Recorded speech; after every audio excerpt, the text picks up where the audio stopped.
Hey guys, so welcome to the Ionic Type 2 video where we are going to talk about writing the name for Ionic Type 2 compounds. So your reminder at the top, it's ionic if the first thing we see is a metal or NH4. It's type 2 if we don't know the charge of the metal and it's not NH4. So obviously NH4 we know the charge of, we can look at our pretty purple periodic table chart. So these are going to be all of our transition metals and metals in group 4A. So I'll just put a little note here. Basically, transition metals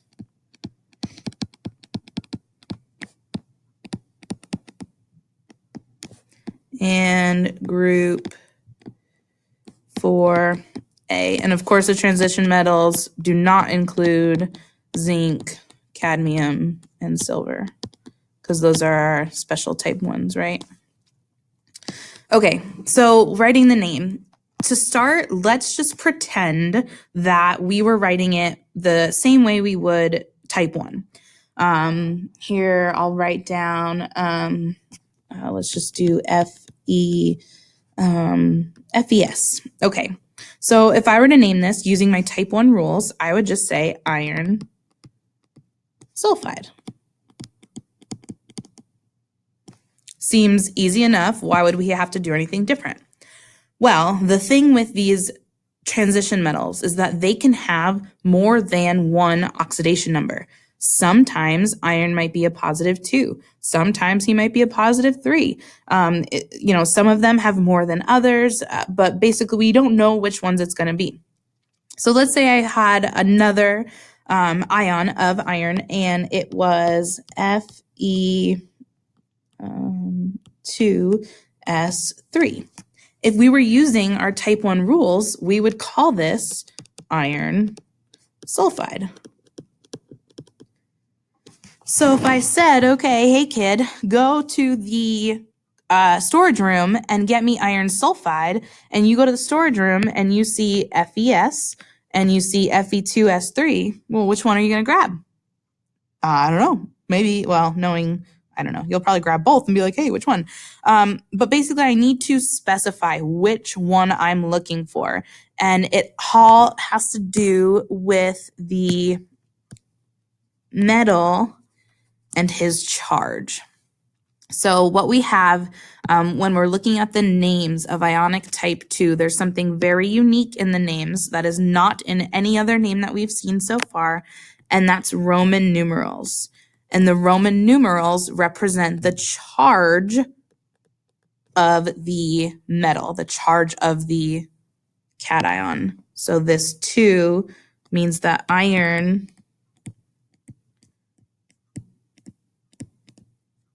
in this case has a charge of +2.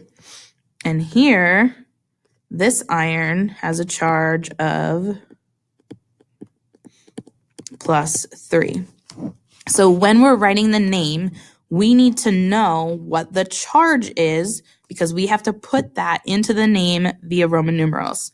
Just as a review, your Roman numerals, I feel like you're not going to see any higher than, honestly, probably higher than 5 or 6, but let's just write them out. So 1, 2, 3, 4, 5, 6, 7, 8, 7, 8, sorry. And then 9 is IX, and then 10 is X. I don't think we'll go as high as 10, but just for reference, you can pause the videos and write those down. Okay, so now the challenge is, well, how the heck did I know that this iron was a 2 charge and that this iron was a 3 charge? Just by looking at this formula.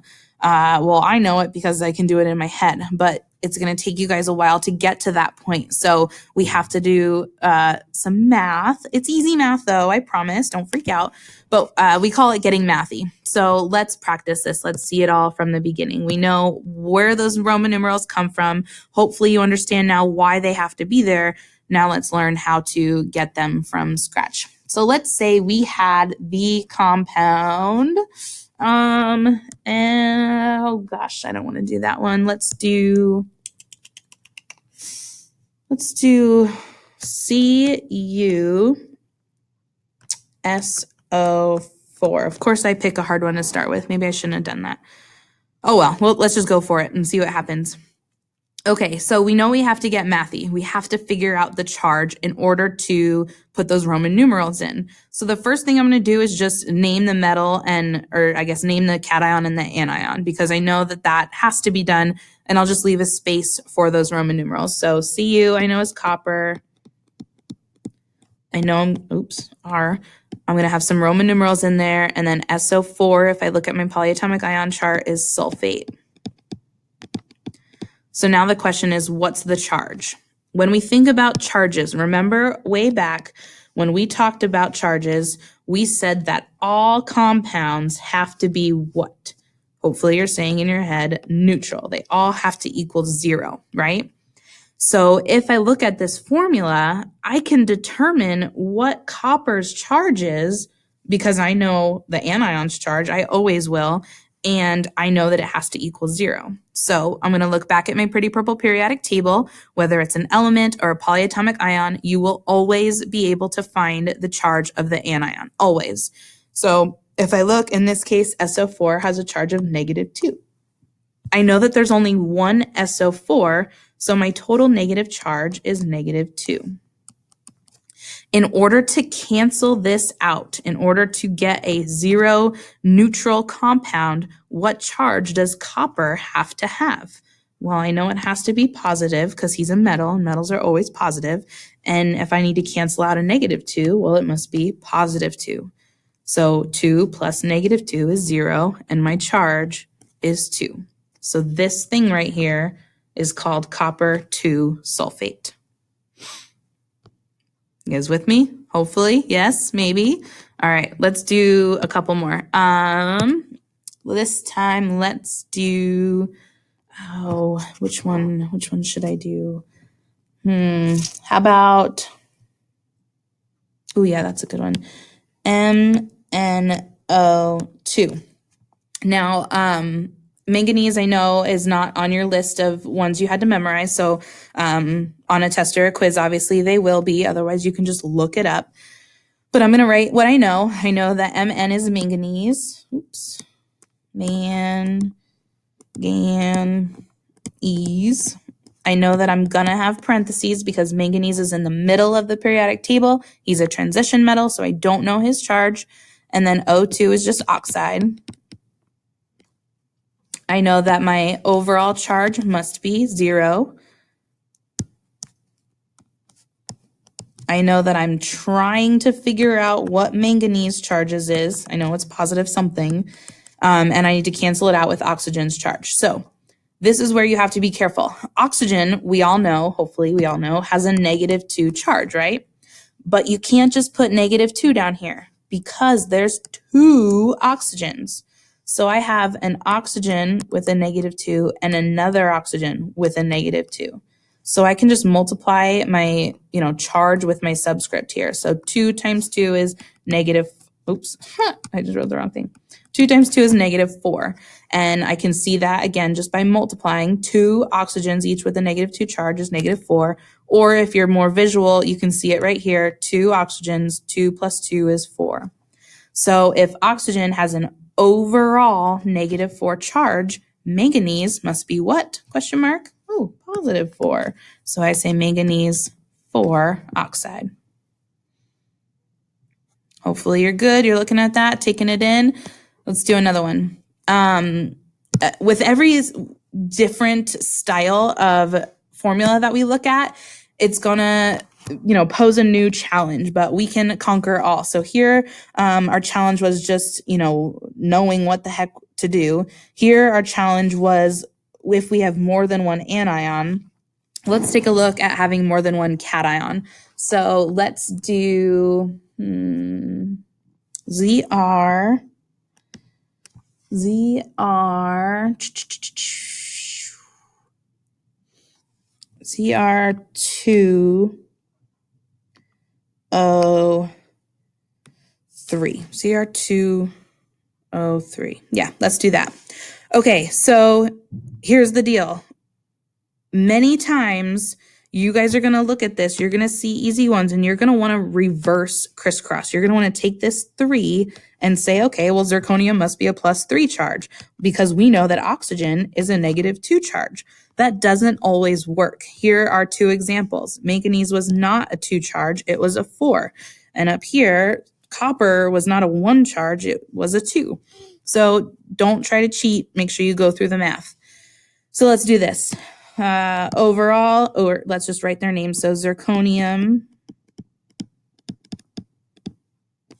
parentheses, oxide. I need to figure out what my charge is. I know overall it has to be 0. I know that this is going to be positive plus negative something. So let's figure out what that is. Oxygen is -2. If I have 3 of them, 2 times 3 is what? Question mark? Hopefully you said 6. So -6. So I need zirconium to cancel this out. Now, before you run ahead and say +6, let's make sure what we have. So zirconium, we have 2 zirconium atoms. So that's like saying if I have zirconium and I have zirconium, what plus what is going to equal up to 6? And if I add +3 and +3, it does equal +6. So zirconium is going to be a 6 charge, or I'm sorry, oh gosh, I'm so sorry. The total is 6, but each one is a 3. 1, 2, 3. So we, the reverse crisscross just so happened to work this time, but just like I showed you up here, that doesn't always work. So don't reverse crisscross. I'm going to erase this so that we don't even think about it. No reverse crisscrossing. And we're just going to use our getting mathy skills to figure out what the overall charges are. So again, I'll just write this out. Oxygen, we know, has a -2. If we have 3 of them, 2 times 3 is 6. Now that 6 charge, I know that's what I need overall, but it has to get distributed by each zirconium because each zirconium is going to have the same charge. So 6 divided by 2 is 3, and that's where we get our 3 from. I know that seemed really complicated, but if you write out the steps, it's really easy. So first one, get the anion charge times the number of anions. So anion's charge is -2 times the number of anions, this 3. 2 times 3 is 6. Divide that by the number of cations. Now, if these rules confuse you, if you don't want to do rules, you just want to figure it out the way that we did, oxygen, oxygen, oxygen, we have 3 of them, so total 6. Zirconium, I have 2 of them, so in order to total up to 6, I need each one to be a 3. If you want to go through that, you 100% can and should. But if you want, if you understand that well enough that you can just do this trick, then that's going to work every time as well. So I'll just show you another example. It's the last one of, this kind of step-by-step in action. So let's do, CO,